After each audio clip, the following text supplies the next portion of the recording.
देख रहे हैं द संकेत लाइव। आज बात करेंगे 2026-27 के केंद्रीय बजट की उस बड़ी कूटनीतिक तस्वीर की जो पहली नजर में आंकड़ों का खेल लगती है, लेकिन असल में भारत की बदलती विदेश नीति और वैश्विक दबाव की कहानी कहती है। भारत ने इस बार ईरान के रणनीतिक चाबहार पोर्ट प्रोजेक्ट के लिए एक भी रुपया आवंटित नहीं किया है, जबकि पिछले साल यानी 2025-26 में इसी परियोजना के लिए आवंटन 100 करोड़ से बढ़ाकर 400 करोड़ रुपए कर दिया गया था। लेकिन अब 2026-27 में इसे सीधे शून्य पर कर दिया गया है। यह फैसला ऐसे समय पे आया है जब ईरान में स्थित चाबहार बंदरगाह को भारत, अफगानिस्तान और मध्य एशिया से जोड़ने वाले अहम गेटवे के तौर पर देखा जाता रहा है। बजट दस्तावेज साफ बताते हैं कि यह कदम डोनाल्ड ट्रंप प्रशासन द्वारा 2025 में चाबहार परियोजना पर लगाए गए अमेरिकी प्रतिबंध से जुड़ा माना जा रहा है। हालांकि अमेरिका ने इस प्रोजेक्ट को लेकर 6 महीने की अस्थायी छूट दी थी, लेकिन वह भी सिर्फ अप्रैल 2026 तक ही वैध है। यानी उसके बाद भारत के लिए वहां निवेश जारी रखना बेहद अनिश्चित हो जाता है।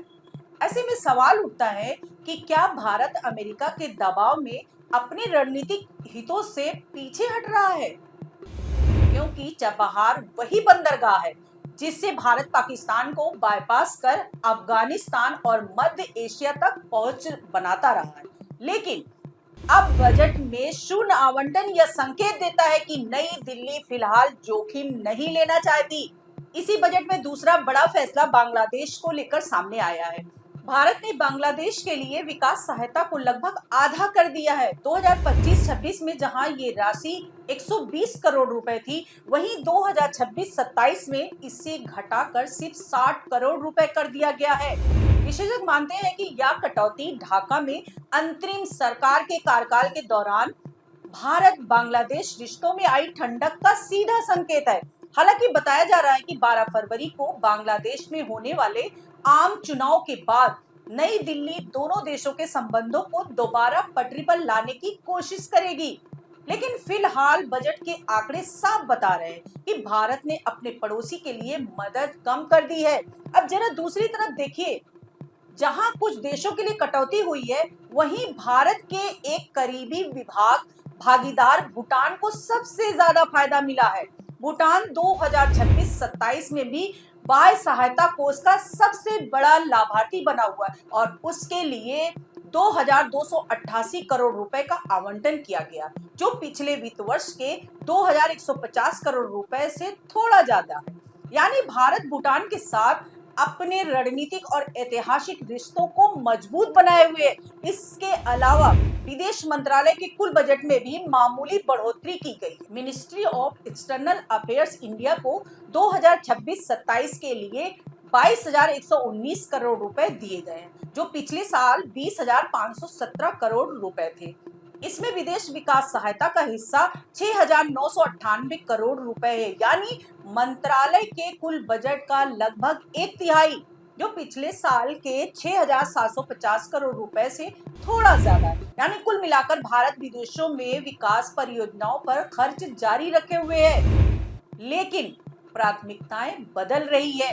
अन्य देशों की बात करें तो नेपाल को 800 करोड़ रुपए दिए गए हैं, मालदीव और मॉरिशस को 550 से 550 करोड़ रुपए, श्रीलंका को 400 करोड़ रुपए, अफ्रीकी देशों को 225 करोड़ रुपए और लैटिन अमेरिकी देशों को 120 करोड़ रुपए का आवंटन किया गया है। यानी अफ्रीका और लैटिन अमेरिका जैसे क्षेत्रों में भारत अपनी मौजूदगी बनाए रखना चाहता है। लेकिन सबसे ज्यादा चर्चा चाबहार और बांग्लादेश को लेकर हो रही है, क्योंकि चाबहार सिर्फ एक बंदरगाह नहीं बल्कि भारत की मध्य एशिया रणनीति की रीढ़ माना जाता रहा है। वहीं बांग्लादेश भारत का सबसे अहम पड़ोसी और व्यापारिक साझेदारों में से एक है। ऐसे में इन दोनों जगहों पर फंडिंग में कटौती यह दिखाती है कि भारत अब बेहद सतर्क कूटनीति अपना रहा है। विशेषज्ञों का कहना है कि अमेरिका के प्रतिबंधों, क्षेत्रीय अस्थिरता और घरेलू आर्थिक प्राथमिकताओं के चलते भारत अपने विदेशी खर्च को दोबारा संतुलित कर रहा है। यानी यहाँ रणनीतिक फायदा साफ दिख रहा है, वहां पैसा लगाया जा रहा है, और जहां जोखिम ज्यादा है वहां फिलहाल ब्रेक लगाया जा रहा है। ये भी कहा जा रहा है कि चाबार पर शून्य आवंटन स्थायी फैसला नहीं हो सकता, बल्कि अप्रैल 2026 के बाद अमेरिकी रुख के आधार पर दोबारा विचार किया जा सकता है। वहीं बांग्लादेश में नई सरकार बनने के बाद विकास सहायता बढ़ने की संभावना भी जताई जा रही है, लेकिन फिलहाल 2026-27 का बजट यही संकेत देता है कि भारत की विदेश नीति अब सिर्फ दोस्ती पर नहीं, बल्कि वैश्विक ताकतों, प्रतिबंधों और क्षेत्रीय राजनीति के गणित पर ज्यादा आधारित होती जा रही है। बड़ा सवाल यही है कि क्या भारत अपने दीर्घकालिक रणनीतिक हितों को बचा पाएगा या फिर अंतरराष्ट्रीय दबाव में समझौते करने पड़ेंगे। क्या चाबार जैसे प्रोजेक्ट दोबारा रफ्तार पकड़ेंगे या ठंडे बस्ते में चले जाएंगे, और क्या बांग्लादेश के साथ रिश्तों की गर्माहट वापस आएगी। आने वाले महीनों में इन सब सवालों के जवाब सामने आएंगे। फिलहाल बजट के ये आंकड़े बता रहे हैं कि 2026-27 में भारत की कूटनीति बेहद सतर्क, संतुलित और परिस्थितियों के मुताबिक ढलने वाली है। इस बड़ी खबर पर आपकी क्या राय है, नीचे कमेंट में जरूर लिखिए। वीडियो पसंद आए तो लाइक करें, शेयर करें और 10 संकेत लाइव को सब्सक्राइब करना ना भूलें। आज के लिए इतना ही। नमस्कार दोस्तों।